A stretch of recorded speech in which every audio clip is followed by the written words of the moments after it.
കുറച്ച് പേരൊക്കെ കമന്റ് ഇട്ട് ചോദിച്ചായിരുന്നു തന്നെ ചേച്ചി ഇവിടുത്തെ രജിസ്ട്രേഷൻ, ഇവിടുത്തെ എക്സാം ഇതൊക്കെ കാര്യങ്ങളെ ഈ ഫുൾ അക്സെപ്റ്റൻസ് കിട്ടുന്നുണ്ടല്ലോ, എങ്ങനെയാണ് ഈ ഫുൾ അക്സെപ്റ്റൻസ് കിട്ടുന്നതെന്നൊക്കെ ചോദിച്ചായിരുന്നു. ഫുൾ അക്സെപ്റ്റൻസ് കിട്ടുന്നത് ശരിക്കും പറഞ്ഞു കഴിഞ്ഞാൽ നമ്മൾ നാട്ടിൽ നേഴ്സിംഗ് പഠിച്ച് കഴിയുമ്പോൾ രജിസ്റ്റർ ചെയ്യത്തില്ലേ, അത് തന്നെയാണ് സംഭവം.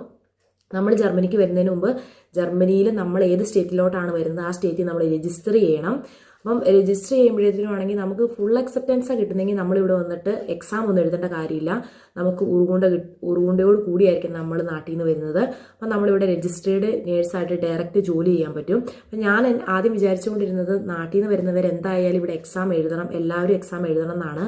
പക്ഷെ അങ്ങനെയല്ല കേട്ടോ. ഞാൻ ഇവിടെ നാട്ടിൽ നിന്നും ഫുൾ അക്സെപ്റ്റൻസ് കിട്ടി വന്ന പലരെയും ഞാൻ പരിചയപ്പെട്ടു. അപ്പം അവർക്കൊക്കെ ഫുൾ അക്സെപ്റ്റൻസ് കിട്ടിയാണ് നാട്ടിൽ നിന്ന് വന്നത്. അപ്പോൾ അവർക്കൊന്നും എക്സാം എഴുതേണ്ടി വന്നില്ല.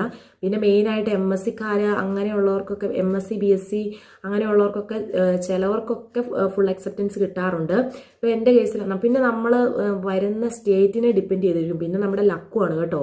ഇനിയിപ്പം ഫുൾ അക്സെപ്റ്റൻസ് കിട്ടിയില്ല, ഇനി ഇവിടെ വന്ന് എക്സാം എഴുതണം എന്ന് ഓർത്ത് വിഷമിക്കാനൊന്നുമില്ല. അതുകൊണ്ട് നമുക്ക് ഒരുപാട് ഹെൽപ്പേ ആകത്തുള്ളൂ. കാരണം എന്താണെന്ന് വെച്ച് കഴിഞ്ഞാൽ ഇവിടെ വന്ന് ക്ലാസ് കൂടുകയും അപ്പം നമ്മൾ ഡെയിലി ഡ്യൂട്ടിക്ക് പോവുകയും ക്ലാസ് കൂടുകയും നമ്മുടെ പല ഡിപ്പാർട്ട്മെൻറ്റുകളിൽ ഡ്യൂട്ടിയും കാര്യങ്ങളൊക്കെ ഇടും. നമ്മൾ ഒത്തിരി കാര്യങ്ങൾ ഇവിടുന്ന് പഠിക്കും. ആ പഠിക്കുന്ന കാര്യങ്ങൾ നമ്മൾ ജോലി നമ്മൾ രജിസ്ട്രേഡ് നേഴ്സായിട്ട് എക്സാം പാസ്സായി രജിസ്ട്രേഡ് നേഴ്സായിട്ട് കയറുമ്പോഴത്തേനും നമുക്ക് ഒത്തിരി ഉപകാരപ്പെടുകയുള്ളൂ. നമ്മൾ ചെയ്ത സ്ട്രഗിളിന് നമുക്ക് ഒത്തിരി സ്ട്രഗിൾ ചെയ്യേണ്ടി വരും. എന്നാൽ പോലും നമുക്ക് അതിൽ നിന്നൊരു സന്തോഷം കണ്ടെത്താനായിട്ട് പറ്റും. കാരണം നമുക്ക് ഹാൻഡ് ഓവർ കൊടുക്കുമ്പോഴും ഒക്കെ നമുക്ക് ചില കാര്യങ്ങളൊന്നും പെട്ടെന്ന് മനസ്സിലാകത്തില്ല. ഇവർ എന്നെ പറയണേന്നൊക്കെ. ഇപ്പോൾ ഡോക്ടേഴ്സ് ചെറിയ ഇതൊക്കെ എഴുതി വെക്കും. നമുക്ക് എന്നെ ഇവർ എഴുതി വെച്ചേക്കുന്നതൊന്നും മനസ്സിലാകത്തില്ല.